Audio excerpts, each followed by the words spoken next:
Many thanks for staying. Welcome back to the marketplace. Now, the Association of Ghana Industries, AGI, wants the Ghana Standards Authority to ensure stricter compliance at the ports of entry before allowing imports into the country. According to the president of the AGI, James Asare-J, some imported goods fail to meet prescribed quality standards, a development he describes as unfair trading practice at the expense of local industries. He made the remarks when launching this year's Industry Quality Service Awards here in Accra.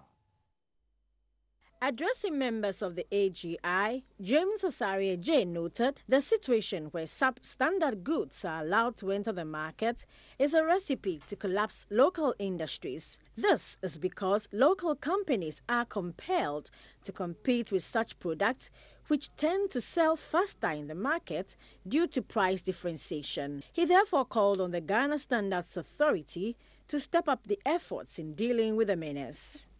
Let me indicate that once we are talking about quality, it is very important that we highlight the need for quality and quality products. You would realize that it looks like the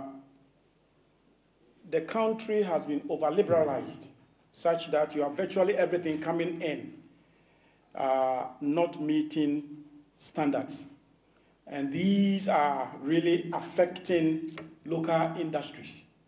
Now you produce and you have goods that come in that are sold below your cost of production.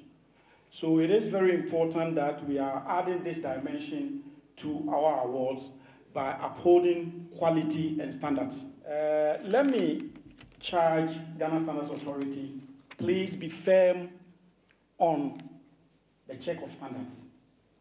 It looks like it gets to a point where we overcompromise, such that once, if I use my industry as an example, I'm in the metal industry, and you'll be surprised that even though we have standards of metal thicknesses to come in, but if you go to the ports, what come in, you'll be surprised. Please, I'm appealing to you as the AGI president, uphold standards. Responding to the issue, Deputy Executive Director of the Ghana Standards Authority, Kofi Nagete, assured his office will be investigating and come up with sanctions for officials who fail to comply. I have taken note. I will contact the directors in charge of the inspection at the ports and see what is going on, especially in the area of importation of the metals. And then, through what we've heard today, we'll see whether something is going on that should not go on, and then we shall rectify everything at the port. But is this the first time such a complaint is coming?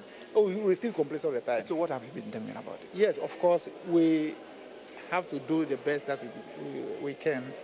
And as I said, if things are coming at the port, we are one agency that do the inspection. But when you recommend that these goods shouldn't be declared, the recommendation should be adhered to. Yes, so we have to investigate to see what is going through. Are we going to see any sanctions? Sanction as in? To either the company or your agencies, your representatives at the port who go flout? Of course, if you bring in substandard goods, there's a procedure that you have to go through to either make you re-export the goods that you brought in, or we have to destroy the goods. So there are procedures going through that, yes, we have. So your officials who are at the ports who oversee this, I mean, when, as you said, the complaints usually come. When you investigate, are you just going to allow them to go and then... No, I mean, when somebody does something untoward, of course, we are sanctions. We are a public service organization. There are clear guidelines and rules to take an officer who compromises on this duty. And of course, those who are the ports who are included. So if the investigation is done and we see that somebody has done something that he shouldn't do, of course, we are processing that we have to take the person through in order to rectify the situation. So we do that. Moving on, the minority in Parliament is daring government to go to court over the AmeriPower deal if it is convinced the deal was fraudulent. It says the deal provided the country with the cheapest thermal power deal in the country. Now, former Energy Minister Dr. Kwabena Donkor at the press conference insisted the deal went through all the necessary audits before it was finally signed. He criticized the report of the Philip Addison Committee that reviewed the deal and said it does not represent what was negotiated. The government entered into a contract with Ameri Energy as a developer The developer carries all the risk of the project, and whoever the developer brings us, an EPC contractor or subcontractor, is of no consequence except where the contract states that the client must approve the subcontractor, which is not the case in this build, own, operate, and transfer agreement. The financial arrangement between a developer and or EPC contractor is the private business of the consortium. This principle is well established in energy project management. What is expected of government is to achieve a good tariff for the consumer. In this particular case, the tariff for Ameri, levelized at 11.46 cents per kilowatt hour, is currently the cheapest thermal plant in Ghana in terms of tariff. The committee claimed it had not cited any document replacing APR with Ameri Energy. That is paragraph 7E of the report. There is no such document because Ameri never replaced APR. Ameri initially indicated they were bringing APR when the rental option was under discussion. However, when we moved to the BOT, APR indicated unofficially that they would want to bring some slightly used turbines from Libya. The government team completely rejected any idea of used equipment.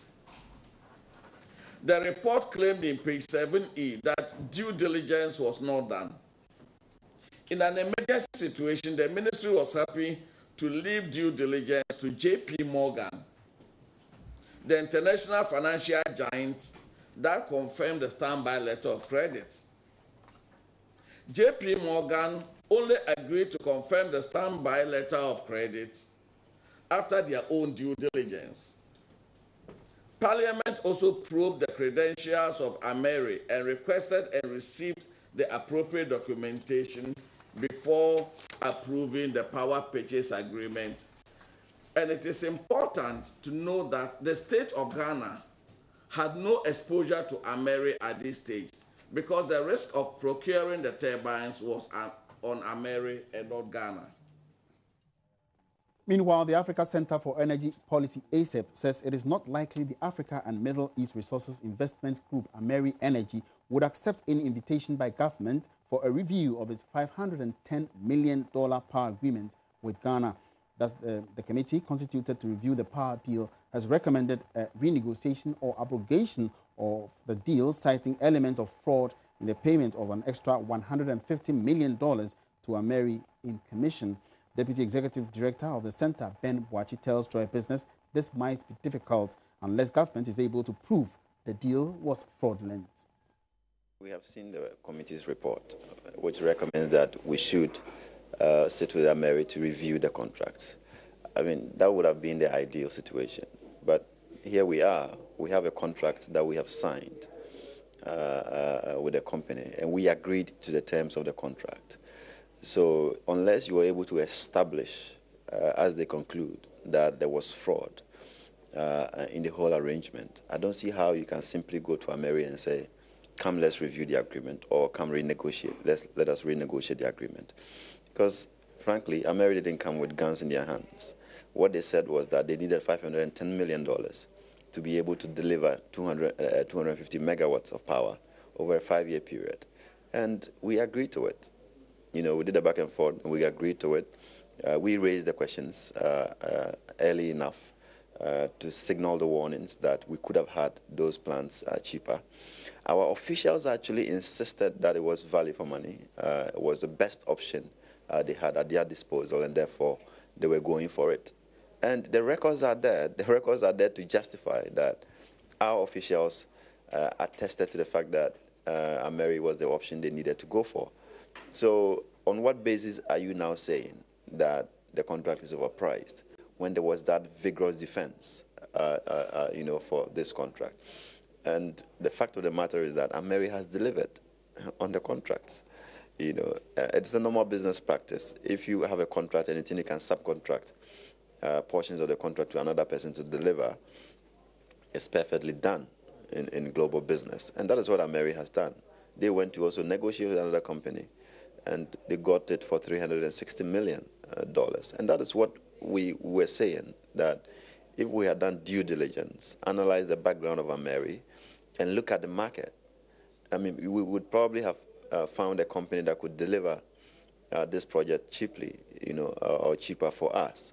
And we didn't do that. We just went to Ameri and negotiated, and that is what we have to pay, $510 million. And Ameri goes home with $150 million for not touching a spanner. That's all live on the marketplace. Now, away from that, the Chamber of Petroleum Consumers Ghana, COPEG, has underscored the need for a comprehensive transport fare policy, which will make provisions for both upward and downward reviews or adjustments using certain specific indicators for easy understanding and prediction of the public. This is coming on the heels of the announcement of a 15% increase in lorry fares, which takes effect from Thursday, the 6th of April. The Chamber says the current increases, though reasonable, within reasonable limits, are harsh, considering the economic climate pertaining at the moment. Let's now touch base with the Executive Secretary of the Chamber of Petroleum Consumers, Duncan Amoah, to give us more clarity on this particular direction that it is taking. Now, Duncan, good afternoon. Welcome to the marketplace. Good afternoon, Emmanuel. All right. So drivers' unions are saying that this increase is long overdue because they have not had any review since February 2016. But you are saying it is too high. What's your take, or why do you say this? Yes, indeed. They are right to say it is long overdue. We indicated the last time there was a transport increase it was around February of 2016. So it's been over a year and 2 months.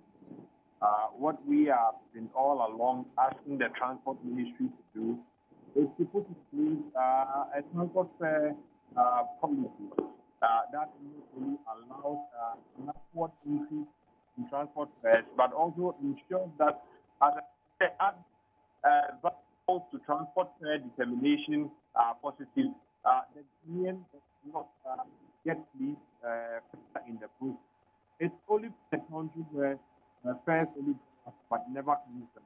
We are waiting for a full document, from a policy document that allows the public to also demand for reduction in transport from the GPRC and other public transport operators as a fuel price go down like we are expecting in the month of April. All right, Duncan, before you even get to the unions, the unions are saying that the increase, the 15% increase is okay, but you are saying that the margin is too high. And what's your explanation to that?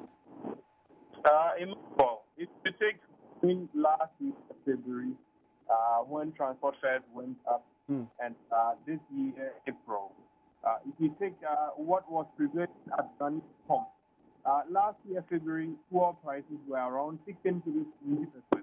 As we speak today, average pump prices are hovering around 18 to 42 pesos. That gives you about 12.14%. So no wonder if it was even just fuel prices alone as determinant, whether we should still do 15. But like I indicated, it might be within reasonable limits, but still very harsh, looking at Ghanaians and our economic situation prevailing.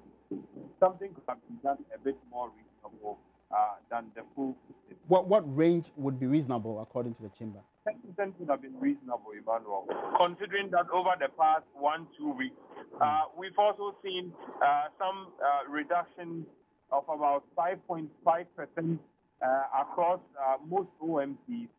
One would have considered that could have been factored also into the final outcome, but it looks as though we have to go the charging people extra. What we are waiting for is the Transport Ministry to give Ghanaians some assurance that when fuel prices come down or when other determinants of public transport pricing come down, consumers of commuters will get the relief that they so badly deserve. All right, so now to the transport fare policy that you are recommending, how would it operate? Is it an automatic kind of fare policy that will be operational? Yes, Emmanuel. People do ask what happens to the automatic adjustment formula, and my response is simple. With any automatic adjustment formula, it works both ways. When it goes down, it goes down. When it goes up, it goes up. Unfortunately, we seem to apply the automatic adjustment upward review formula. We do not apply the automatic downward review bit. That is what we agitate. If there's a transport fare policy that says if it is plus or minus 6% is allowable, then Ghanaians can even take transport operators to court. As and when fuel prices go down by 10% relatively, and they do nothing about transport fare prices, then the law can be tried and tested. As it is today, transport operators only have access to the transport ministry to go and negotiate for further increases anytime that they do negotiations have gone up. But as the same cost of things come down, what happens to the community or the ordinary man on the street who is already more than enough? All right, finally, before you go, you are representing consumers of petroleum products. Now that the 15% increase has been slapped on consumers, what's your direction? What are you going to do next? Emmanuel, like I've indicated, we are expecting as a chamber that in the month of April, fuel prices will come down further. If you look at it yesterday, a lot of the OMCs reviewed prices from the 4.12 to 4.08 currently across most forms. It is indeed likely that we will see a reduction in fuel prices. That is why we have been saying that even for transport fares to go up, one would have considered that it will go up with these developments also in that the Ghanaian doesn't unnecessarily overburdened or squeezed of the little resources we have to go around. All right, thank you very much, Duncan Amwa. Duncan Amwa is Executive Secretary of the Chamber of Petroleum Consumers. Away from that, in 16 days, the Ministerial Task Force on Illegal Mining is expected to go hard on galamsey operations in Ghana. Last week, the Lands and Natural Resources Minister issued a 3-week ultimatum to illegal miners to halt their activities as government steps up the fight against this illegal activity. John Peter Mewu warns all illegal miners who fail to stop their activities should be prepared to face the full rigors of the law. Illegal mining has been a major national development challenge successive governments have grappled with over the years. Apart from depriving the country of its agricultural land, the practice has resulted in the pollution of major water bodies. In some cases, the illegal miners, mostly Chinese nationals, in connivance with Ghanaians, have had violent confrontations with residents of communities where the practice is rife, leading to loss of lives and destruction of properties. Some traditional rulers and opinion leaders have been linked to the practice because they appear to be providing space for the illegal miners to operate. Touching on the involvement of local influencers in the menace, the Minister for Lands and Natural Resources, John Peter Mewu, said anyone found behind illegal mining activities would face the full rigors of the law. We seek to do this because what is happening now is that there have been some Chinese and foreigners in the system that tends to provide what they call, mining services. Under the law, the small scale, we do not have to provide mining services to the small scale. And that is why we are seeing the introductions of heavy moving moving equipment, D6, D8s, to the small scale.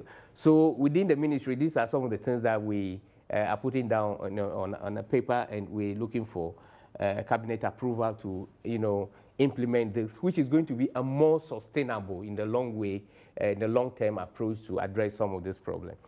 What is happening now, the pollution of the water bodies, mining in the cocoa farms and other areas, is total lawlessness. It has nothing to do with the livelihood of the people. It's lawlessness. The law says do not go and mine in the water bodies. And people are going to mine in the water bodies. Why do you say that we need to consider those people because of the purpose of livelihood? Those guys are killing you.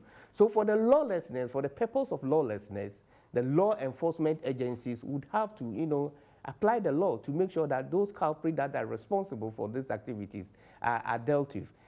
Some government officials have already warned of a total system collapse if government goes ahead to ban the activities of illegal miners. One of them is Member of Parliament for Upper Denshire West. Nsuwajan says Galamsey has become the main source of livelihood for his people, and any attempt to flush them out without the provision of an alternative source of livelihood will lead to serious economic rift and an escalation of social vices among the residents. The minister proposes an alternative livelihood support program for the many youth engaged in the practice who will soon be out of jobs. Other alternative livelihood that can generate from this activity is going to include planting, and reclamation of the area. If we reclaim the area, we're going to provide a lot of job opportunities. Planting of trees can also create job opportunities. There are several small-scale miners today in this country. If you visit their mine, you'll be surprised. They are doing it correctly, in accordance with the terms and the regulations of the law. Their sites are very clean. We don't have any problem against those people who are going by the law. Those that refuse and those that do not even have permit, but on their own are doing this, these are the people that we are asking that they should stop. Meanwhile, the 5-member task force committee headed by President Akufo-Addo is expected to launch a national policy in some few days. Matilda Pamaga for Joy News, Accra. Meanwhile, pressure group Occupy Ghana is asking government to, as a matter of urgency, put measures in place to end the Galamsey menace. The act has resulted in Ghana's water bodies deteriorating, making them unwholesome. Member of the group, Nana Sapon Ajimambedu, has been speaking with Joy Business Derek Ekosang. Some of us visited the Galamsey sites last year. I went there personally myself to engage some of the people, even some of the Galamsey campaigns there. And it's a surprising amount of money they make. So we are prepared, based on all these things, we are preparing a report. We would also do some media interactions, get a coalition of other media houses also and other CSOs to come on board. And then we join hands to fight this together, because we cannot be doing this in isolated that, oh, this is for me, this is for us. But if we all come together and join in the fight, I think we should make a headway. Okay, and you say that you would want workers and those who are not members of Occupy Ghana to also wear red on Fridays. I mean, just wearing red might not send the message. It might not, but it's symbolic. It's not like necessarily wearing red shirts, but anything red. That's usually how we activate our, campaigns, through the Red Friday activation. So once you wear red, it shows that you are actually in support of this fight against Galamsey. The Public Utilities Workers Union (PUL) is urging Akufo-Addo-led government to critically look at the Millennium Challenge Corporation (MCC) compact between Ghana and the United States, stressing that the MPP government's one district, one factory policy could suffer some consequences should government give out ECG on concession as recommended in the Power Compact. PUL, at a meeting of the Senior Staff Union of ECG Division of the Public Utility Workers Union at Ho in the Volta region, is proposing the listing of ECG on the stock market after the 5-year contract period of the MCC Compact expires. He emphasized that arrangements aligned in the concession will only benefit the private investor and increase the woes of Ghanaians, where power tariffs will be increased since the private investor will be interested in making profits. Mr. Idumata was optimistic ECG will witness significant transformation and be more efficient in its service delivery if government gives ECG the same support it provides. Yes, there are challenges ECG is facing. Nobody can run away from it. And we are of the view that government should put in place a firm, strong leader, give the leader specific terms of reference or key performance indicators, and allow the leader within agreed time frame to work, and let's see. Currently, there are projects which are ongoing. There are a number of interventions ECG on its own have commenced to bring about relevant transformation to improve revenue collection and to reduce the losses. A lot of these interventions are rolling, yet to see friction. And like in the middle of a game, you are just stopping and saying that the private operator should come and take over, when many of these problems are almost being addressed so that at the end of the day, the private operator will come and take ECG in a more refurbished form, and then we begin to see changes or results, and we think that it is the doing of the private operator, which we think is not fair. It's a private operator under the concession arrangement. He asserted that ECG being bedeviled with challenges was as a result of government owing the electricity distributing company huge debt, and charged the government to pay its debt to enable the power distribution company operate efficiently. What we are saying is that there are other alternatives to even bring in private sector participation, but not necessarily with this kind of concession arrangement. So it's not the issue of even the duration or the time of the concession. We have proposed, and we have seen this working in Ghana, the stock exchange option, which government itself recently said is going to list VRA and GRIDCO. We have said that this is one option we can use. We should use the 5-year period of the MCC compact to prepare ECG and list it on the stock exchange. And on that note, we wrap up the marketplace for today. Many thanks for watching. My name is Emmanuel.